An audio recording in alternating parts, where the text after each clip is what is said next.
Bismillahirrahmanirrahim. Sejambak kasih, seharum kasturi buat peneraju majlis.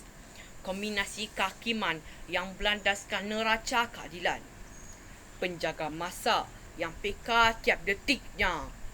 Warga pendidik yang disanjungi, rakan-rakan seperjuangan, seterusnya warga dewan sekalian. Assalamualaikum warahmatullahi wabarakatuh. Pembuka bicara, gaya hidup sihat menjamin kesejahteraan keluarga. Demikianlah tajuk pidato yang bakal dikupas buat santapan semua. Sebelum layar menuju ke muara, sebelum kata membelah bicara, izinkan saya mendefinisikan frasa yang membina tajuk agar hadirin terbuka mindanya. Hadirin sekalian, amalan gaya hidup sihat boleh didefinisikan sebagai amalan kehidupan yang membawa impak positif kepada diri seseorang, keluarga dan masyarakat. Manakala amalan gaya hidup sihat memang banyak kepentingannya kepada manusia. Justru dengan mengamalkan gaya hidup sihat, keluarga akan sentiasa sihat, cerdas dan bertenaga.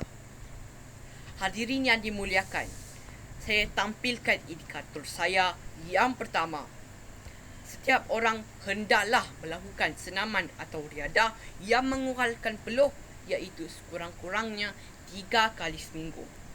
Contoh sukan yang boleh diamalkan adalah seperti bermain badminton, bola sepak, menunggang basikal, berjoging atau berenang. Jika badan seseorang individu itu sihat dan cergas, sudah pastilah daya pemikirannya juga cerdas. Otak yang cerdas datangnya daripada tubuh yang cergas.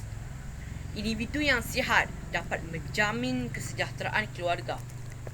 Tindakan ini ibarat mendirikan payung sebelum hujan, iaitu ahli keluarga akan dapat mengekalkan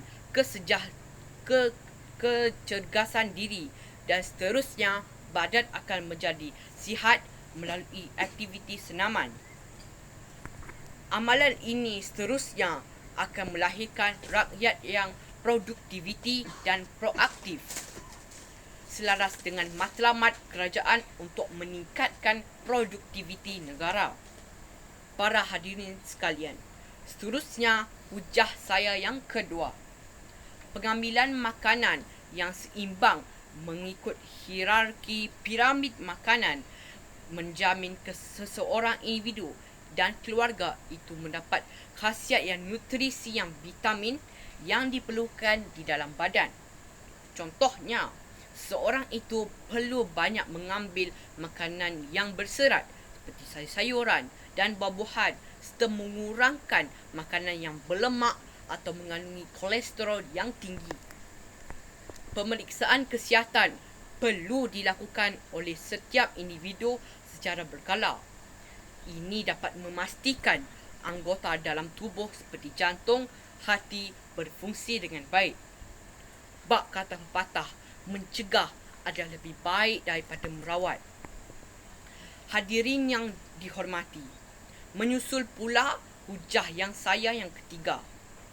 Gaya hidup sihat juga membawa pengertian bahawa seseorang itu harus bijak memilih rakan dalam pergaulan seharian. Dalam era globalisasi masa kini, terlalu banyak unsur-unsur negatif yang mendatangkan bahaya kepada kita. Seandainya kita terleka, mungkin kita mudah terjerumus ke lembang yang tidak sihat dan dari segi pembentukan sahsiah, akhlak dan moralnya. Pergaulan dengan rakan yang tidak mengamalkan gaya hidup sihat seperti merokok, menghidugam, penyalahgunaan dadah yang boleh mendatangkan bahaya kepada kita. Justru, kita yang dikurniakan akal yang waras seharusnya bijak memilih antara yang baik dan yang buruk agar tidak terjerumus ke lembah kehancuran. Katakanlah tak nak kepada merokok, katakanlah tidak kepada menghidugam, dan katakanlah najis kepada dadah.